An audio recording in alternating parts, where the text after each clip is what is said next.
اس video میں نظم The world is too much with us کو پڑھا جائے گا، تو چلیے مل کر پڑھتے ہیں اور سمجھنے کی کوشش کرتے ہیں۔ آپ بھی ساتھ ساتھ پڑھیے۔ The world is too much with us late and soon، یعنی یہ دنیا جو ہے ہمارے بہت قریب آ پہنچی ہے، یا اس نے ہمیں گھیر لیا ہے، کبھی دیر سے یا کبھی جلدی، لیکن یہ ہر وقت گویا ہمارے بہت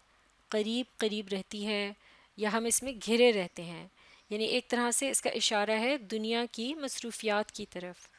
کہ ہم اس میں ہر وقت کھوئے رہتے ہیں۔ گیٹنگ اینڈ اسپینڈنگ وی لے ویسٹ آور پاورز،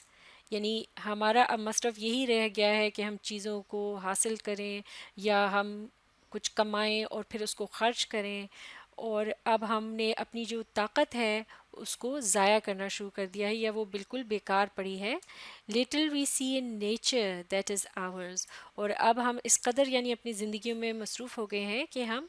قدرت کو نظر انداز کرنے لگے ہیں۔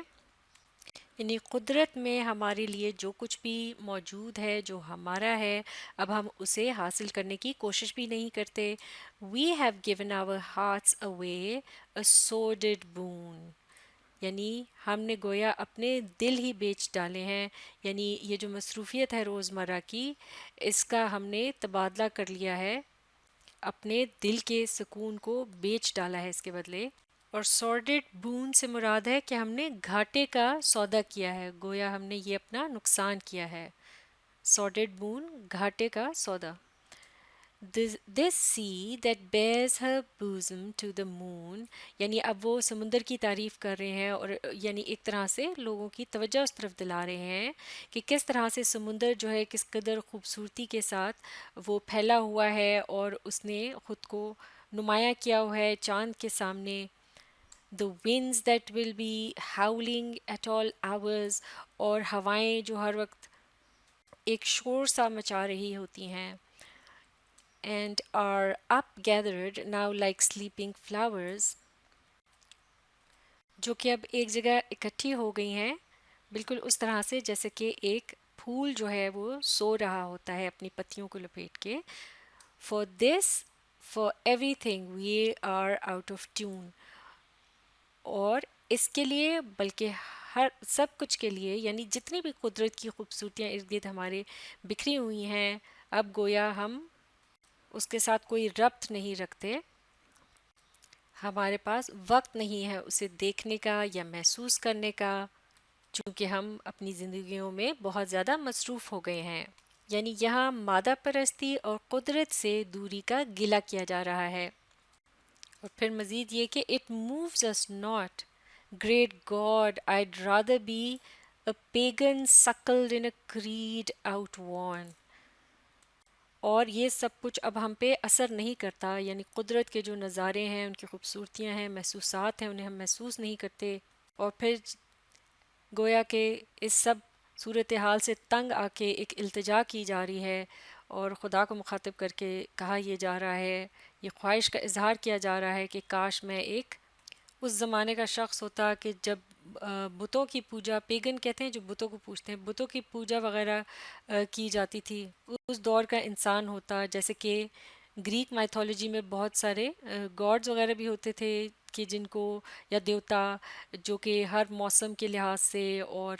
قدرت کے جو مختلف عناصر ہوتے ہیں جیسے ہوا، سمندر وغیرہ، اس کے حساب سے وہ ہوا کرتے تھے، تو لہٰذا لوگ جو ہے وہ بہت قدرت کے ایک طرح سے قریب تھے، تو وہ یہ دعا کر رہا ہے کہ کاش اسی دور میں میں ہوتا، وہ دور جو کہ یعنی اس میں سکلڈ ان، یا ایک طرح سے گم ہو چکا ہوتا یا کھویا ہوتا۔ کریڈ آؤٹ وان، یعنی ایک ایسا مذہبی رجحان جو کہ اب ختم ہو چکا ہے، یا اب اس کا کوئی فائدہ نہیں رہا۔ So might I standing on this pleasant lea، یعنی ایسی میں خواہش کرتا ہوں جبکہ یہاں ابھی قدرت موجود ہے میرے ارد گرد پلیزنٹلی، یعنی قدرت کے نظارے ابھی بھی میرے گرد موجود ہیں، خوبصورتی ہے، لیکن ان کو محسوس نہیں کیا جا سکتا کیونکہ یہ جو دور ہے اس طرح کا ہے، یعنی ماڈرن جو لائف ہے یا جدید دور، اس کی طرف ان کا اشارہ ہے کہ اس میں رہتے ہوئے قدرت کو محسوس کرنا بہت مشکل ہے۔ حل یہی ہے کہ اس پرانے وقت میں چلا جایا جائے، یعنی اس پرانے وقت میں ہمیں خدا لے جائے کہ ہم وہ سب کچھ اسی طرح سے محسوس کر سکیں۔ تو یہ ایک خواہش ہے، have glimpses that would make me less forlorn, تاکہ میں وہ گلمپسز یعنی نظارے لے سکوں جو کہ مجھے میرے اس غم سے باہر نکال سکیں۔ Have sight of Proteus rising from the sea, یعنی یہ ایک گریک دیوتا پروٹیس نامی تھا جو کہ غالباً سمندر کا دیوتا تھا، کہ میں اس کو دیکھتا کہ وہ سمندر سے کس طرح سے ابھرتا ہے، اور ہیئر اولڈ ٹرائٹن بلو ہز ریتھڈ ہارن، یا میں سنتا ٹرائٹن کو جو کہ ایک اور دیوتا کا نام ہے گریک دیوتا کا، کہ وہ کس طرح سے اپنا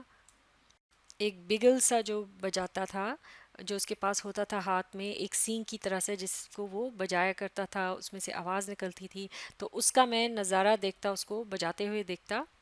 ریچڈ ہارن یعنی جو کہ پھولوں یا پتوں وغیرہ میں لپٹا ہوا ہو، اسے ریچڈ کہتے ہیں۔ یہ گریک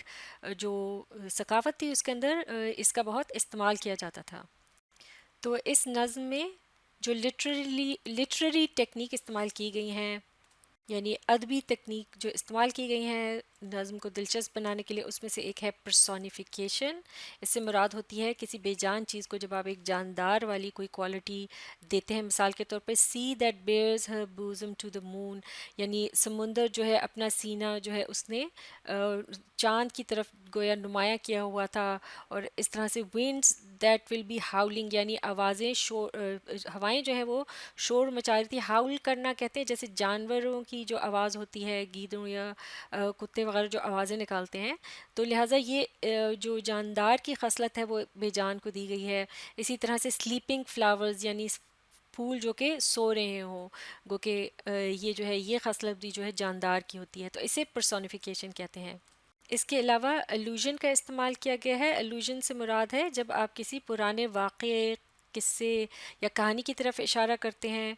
جیسے کہ یہاں گریک یہ جو گریک گاڈز وغیرہ جو ہوا کرتے تھے جیسے پروٹیس اور ٹرائٹن کے یہاں نام بتائے گئے ہیں، ان کی طرف اشارہ کر کے بات کی گئی ہے، تو یہاں الوژن کا استعمال کیا گیا ہے، اسے الوڈ کرنا کہتے ہیں۔ تو یہ نظم یہاں مکمل ہو چکی ہے۔ اس سے متعلق سوال جواب کو اگلی ویڈیو میں حل کریں گے۔ آپ اس ویڈیو کو ری پلے کیجیے اور اس کے ساتھ ساتھ پڑھنے اور سمجھنے کی کوشش جاری رکھیے۔